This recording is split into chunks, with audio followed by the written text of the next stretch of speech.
Syahdan, terkadang mengupat itu diharuskan oleh syara, terkadang harus kita menyambat jika membawa maslahat pada syara, jika membawa maslahat, yaitu pada 6 tempat. Pertama, mengatakan kejahatan orang yang menzalim akan dia kepada qadi supaya dihukumkan oleh qadi, atau qadi yang menzalim akan dia maka dihadukannya akan kejahatan qadi itu kepada sultan supaya dihukumkan oleh sultan akan qadi itu. Nah, artinya gini, boleh kita menyambat-nyambat kejahatan orang bilanya kita menjadi saksi di hadapan qadi, bahari qadi, wih ini hakim di pengadilan. Nah, wahai Pak Hakim yang mulia, nah, ulun semalam tetamu orang inya nengkini melaporkan pembunuhan, disambat orangnya si A, kejadiannya kayak ini. Bolehlah, boleh. Atau mengadukan gawian qadi ini dapat suap. Nah, padahal nang diadili ini orangnya kada bersalah, tapi dicari-cari kesalahannya. Kenapa? Karena musuhnya ini menyuap si qadi supaya mencobloskan orang nang kada bersalah ini masuk penjara. Lalu kita mengaduakan dua sultan itu di atas pada qadi. Nah, kita kaduakan bahwa qadi ini disuap oleh si A untuk memenjarakan si B. Nah, bolehlah, boleh. Nah, kedua, mengatakan orang yang berbuat kejahatan sebab mungkar akan dia supaya meninggalkan akan berbuat maksiat. Artinya, kalau ada bahasa kasar menyambat orang itu tapi tujuannya untuk mengalih orang itu menjadi baik, maka kasar itu lebih baik. Contoh, lahung neneh jar. Tuh misal aja. Amunnya dipadahkan kupu-kupu malam, kira-kira inya kada supan. Kupu-kupu malam tuh lembut bahasanya, sekekali kasari supan. Koruptor ngene, koruptor tuh kada kasar, tuh lembut. Bahkan diketujui. Kenapa jadi diketujui? Buktinya banyak masih namang gawi. Berarti itu pekerjaan yang diketujui, kasari supaya ubah kayak Pak maling ngeneh, nah ampiham. Nah, jadi boleh gitu. Ketiga, sebab ia memintai pitua kepada mufti seperti kesimpulan menzalim akan daku. Apa hukumnya dan apa jalannya yang melepaskan daripada kezalimannya itu? Artinya gini, wahai Pak Hakim, ulun atau wahai guru, kita datang dua guru misalnya, ulun nih dizolim si A, disambat ngarannya Marco. Nah, ulun ini dizolim Marco.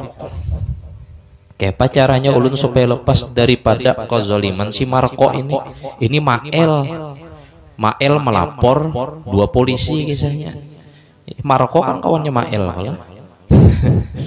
Nah, bolehlah, boleh juga. Nah, yang keempat, boleh menggibah sebab ia menakuti akan orang yang hendak bersahabat dengan orang yang fasik atau orang yang zalim, maka katanya jangan engkau bersahabat dengan si fulan itu karena ia fasik atau karena ia zalim atau perbuatannya itu sangat jahat. Misalnya ada orang ini baik benar, lalu tak kawan dua si Marco tadi. Marco tadi kan jahat karena dilaporkan tadi. Lalu kita padahkan dua nang si baik, ikam jangan berkawan dua si Marco. Kena ikam umpat-umpatan juga. Nah, kena ikam dibawanya ke pembatuan. Nah, jangan berkawan ikam. Bolehlah, boleh jo menyambat. Atau ikam jangan berkawan dua inya kan bisa munjun. Nya ikam berkawan dua inya mau unjunnya kena boy bulik. Contoh aja lah gitu. Kena boy bulik kena karo lawas kita. Tapi ya set kawan. Alih ulihan kada. Nah, tuh. Artinya kadang boleh juga sambat itu. Nah, cuma ada tempatnya gitu. Nah, bukan melulu kada boleh.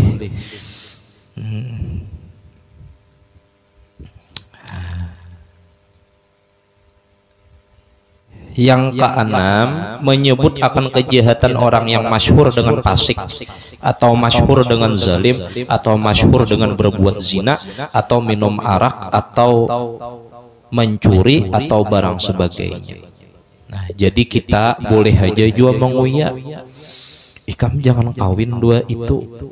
Nah, disambat pulang ngarannya misalnya, orangnya kayak ini, nang memadahkan nih pulang orangnya kawa dipercaya, kadang nang aneh-aneh tah, kada ketujuh menyebar berita hoak, lalu kawa dipercaya beritanya asih. Nah, artinya boleh aja nang kayak itu. Hati-hatilah ikam. Nah, inya tuh bisa ini, bisa itu, jangan bakawan. Boleh bakawan asal sanggup. Seorang guru toh, padahal kita nih seberataan kita nih dihimbau, Nabi menghimbau dua kita menghindari orang nang ketujuh berbuat fasik. Kenapa? Karena ditakutakan orang nang ketujuh berbuat fasik ini mengundang kemurkaan Allah. Mun kita umpat jua inguh bekawan dua orang itu, takutan kita jua dapat dimurkai oleh Allah. Nah, tapi kayak apa orang alim, sedangkan orang alim terkadang parak dua orang fasik. Nah, jadi orang alim ini bukan bekawan dua orang fasik, tapi inya membimbing orang-orang fasik. Nah, itu. Jadi sifatnya mun bekawan dua orang fasik, macam mau ubah diri kita jadi fasik, baik kada usah bekawan. Mun kita bekawan do orang fasik tapi kawa mau ubah orang fasik itu bahkan menjadi sebab datangnya hidayah kepada orang fasik itu, maka itu afdol inya bekawan. Nah, afdol tuh bekawan. Jadi kadang orang fasik tuh bangga, aku pangjar kada besembahyangan, kada pernah kemalingan, kada pernah kebakaran, kada pernah aku kabisulan. Ikam nih penyembah yang kalau jar, maka ikam nih bekorengan, bebisulan, ikam nih sangkadian, katapi berduit. Ya baik ikam nang kayak aku, coba lihati Allah kadang mendatangkan azab inya kepada aku. Ini orang fasik nih, orang nih tahu di agama tapi rusak agamanya, fasik. Padahal inya tertegah daripada ibadah, diri kita nina tertegah daripada ibadah, hati kita tertegah daripada berbuat kebaikan, itu adalah bala nangganal daripada kebakaran, kemalingan, kerampokan. Padahal awak kita toh sulit mengerja ibadah, itu tuh bala dah, itu tuh musibah sudah. Nah, jadi musibah itu bukan kebakaran, musibah itu bukan kemalingan, bukan kerampokan, tapi dicabutnya hidayah, lezat ibadah di hati, itu adalah bala yang paling besar bagi umat. Itu bala tuh. Jadi kada terinding pandangan kita dengan kesugihannya, dengan kebungasannya, tapi yang kita lihat ketakwaan orang itu kepada Allah Ta'ala. Nah, sama juga aku jar semenjak penyembahyang jar umah aja ngalih benar berduit becari ini bekikih ke situ kemari kada juga kulihan, mana pulang diuji anak berpenyakitan, bini stroke, jadi seraba sangkut bisi ujian. Nah, tapi orangnya penyembahyang. Nah, jadi ketahuilah orang-orang nang kawa sembahyang, orang-orang nang diringankan hatinya kawa mengerja ibadah, hakikatnya orang itu dapat rizki anugerah nang paling ganal dari Allah. Berapa banyak orang-orang nang diringankan dunianya, tapi ternyata Allah Ta'ala kurangi akhiratnya. Tapi pulang berapa banyak orang-orang nang Allah Ta'ala kurangi dunianya, tapi Allah Ta'ala tambah nikmat di dalam hatinya, lezat ibadah kepada Allah. Nah, jadi lezat ibadah itu rezeki, sudah rezeki yang paling ganal, artinya tiket menuju akhirat, menuju selamat. Nah, kawa beribadah tuh rezeki, sudah rezeki yang paling ganal. Nah, lalu timbul ada berbuat maksiat, hati lalu kada nyaman. Nah, kada nyaman ketika memperbuat maksiat itu rezeki. Itu dah rezeki dari Allah. Jadi sifat rezeki itu dua. Pertama materi, yang kedua ruhani. Orang yang memandang materi itu bisa mengurangkan akan rezeki ruhaninya. Jadi hidayah, nikmat beribadah, lezat di dalam beramal itu adalah rezeki rohani nang kada semuaan Allah Ta'ala julung kepada hamba-hambanya yang hidup di dunia. Nah, jadi itu nang kita tuntut. Kita nih hidup kalau dari mana, mbah itu pas dari mana, mbah sudah hidup apa? Kita nih hidup apa? Imbah apa nih pulang hendak kemana? Nah, jadi kita nih hidup asalnya dari Allah, apa di dunia. Nah, beribadah untuk Allah, hendak kemana? Bulik kembali kepada Allah.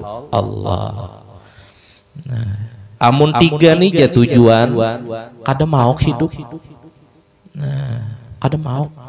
Ayo ya, biar kada bebini sampai Tuhan. Kada mau. Jadinya aku bulik kepada Allah. Orang tuh hiran atau kada, mungkar atau kada, percaya atau kada percaya, ya pasti bulik kepada Allah. Nah, jadi kita nih hidup dari mana, apa, hendak kemana. Nah, itu tujuan kita hidup. Nah, itu. Nah, di dunia ini dua, ada rezeki, ada sabab. Ya kalatah. Jadi rezeki Allah nang menurunkan, Allah Ta'ala nang memberi, sabab Allah nang menciptakan sabab. Jadi bukan gara-gara sabab datangnya rezeki kada, tapi rezeki datang dari Allah, sabab pun datang dari Allah. Jadi orang-orang yang berkecimpung di dalam usaha lalu sukses di dalam usahanya, jangan sombong. Kenapa? Karena jakahnya kada Allah yang menjadikan sebab kepadanya, jakahnya kada Allah yang memberikan rezeki kepada orang itu, maka orang itu pasti tati harap.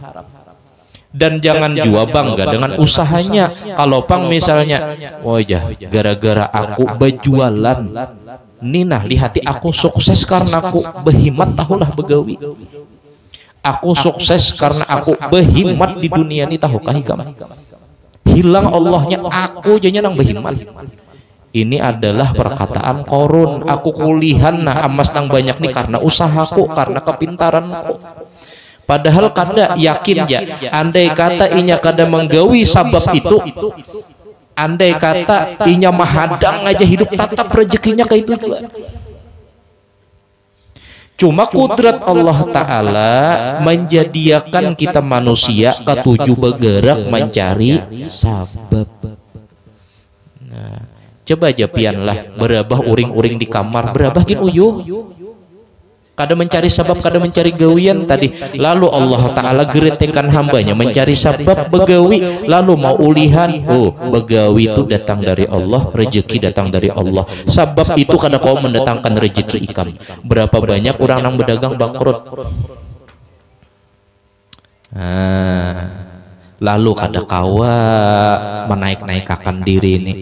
Aku nih hebat, aku nih pintar, aku kau berusaha sugih nih kepintaranku, lalu kada kawa. Nah, lalu sadar, sadar di dalam hidup memahami itu rezeki. Nah, itu sudah rezeki sudah. Nah, jadi malam ini banyak kita ulihan rezeki, kulihan ilmu, kulihan rezeki. Lalu Allah datangkan masalah, misalnya dua kita nih.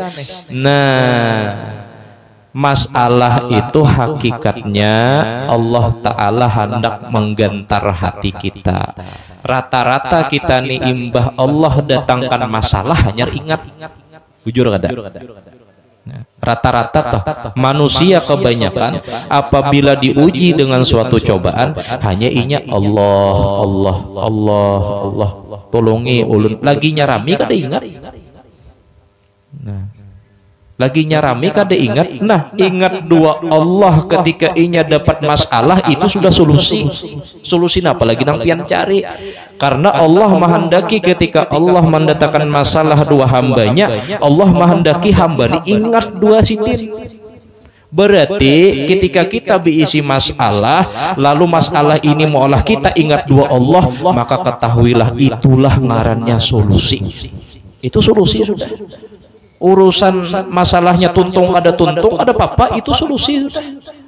Ingat dua Allah itu solusi.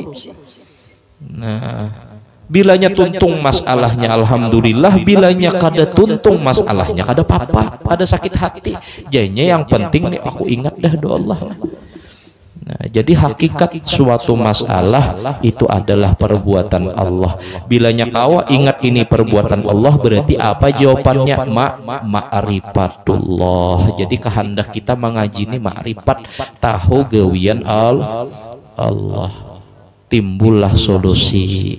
Nah, harapan kita mengaji lalu tahu bahaya ini, bahaya itu, haram ini, haram itu, supaya tahu, lalu kita kau memperbaiki amal ibadah kita, baik amal ibadah kita itu mahdhah atau amal ibadah kita tuh gairu mahdhah. Mahdhah itu gawian nang kada kawa diganggu gugat, kayak sembahyang, puasa, bajakat, bahaji, itu kan kau diganggu gugat, artinya waktunya sudah ditentukan, tata caranya sudah ditentukan, tuh mahdhah. Adapun nang gairu mahdhah, ia nang kita bergaul, bermuamalah, beradab kepada orang tua, berzikir, bersalawat, itu ibadah nang gairu mahdhah. Sampai di sini di kitab ini diaturakan kada boleh menyambati orang kecuali di waktu-waktu tertentu. Lalu kita mengaji. Niki nang kita kaji ini ibadah gairu mahdhah. Harapan kita apa? Nah, barang siapa nang katuju beramal untuk akhiratnya, maka Allah Ta'ala cukupkan dunianya. Barang siapa yang beramal untuk akhiratnya, Allah cukupkan dunianya. Yakin ya? Bisa pakai sabab, bisa tanpa sabab. Nah, dan barang siapa juga yang merahasiakan rahasianya, maka Allah Ta'ala jaga keaibannya. Apalagi kawa menjaga keaiban orang. Siapa nang katuju mengucik-ngucik kemaluan orang lain, Allah Ta'ala kucik juga kemaluannya. Nah, itu kan sama juga nang kayak hukum karma juga. Dan barang siapa nang membaiki hubungannya dengan Allah, maka Allah Ta'ala jaga inya daripada kejahatan manusia. Nah, jadi kita ulang supaya terhindar daripada gibah, menggibah, fitnah, memfitnah.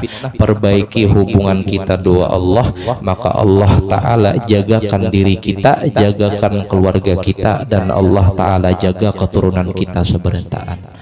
Nah, lihat orang bahari itu behimat orang memfitnah sahabat tuh, behimat orang memfitnah Nabi, tapi orang baik hubungan dua Allah sampai ini ada aja nama membujur-bujurakan. Nah, artinya orang yang menjaga hubungan dua Allah, maka Allah Ta'ala menjaga iinya daripada kejahatan manusia. Orang-orang tokoh-tokoh bahari tohok orang hendak menjatuhkan sampai wihini, orang tahu kebaikannya ada jangan bujurakan. Guru sekumpul dipitnah orang sampai wihini ada namanya nyambati nang kada baik. Misalnya toh ada aja banyak aja juga cintanya. Oleh karena apa? Oleh karena memperbaiki hubungan dengan Allah. Nah, jadi Allah Ta'ala jagakan inya daripada kejahatan manusia. Nah,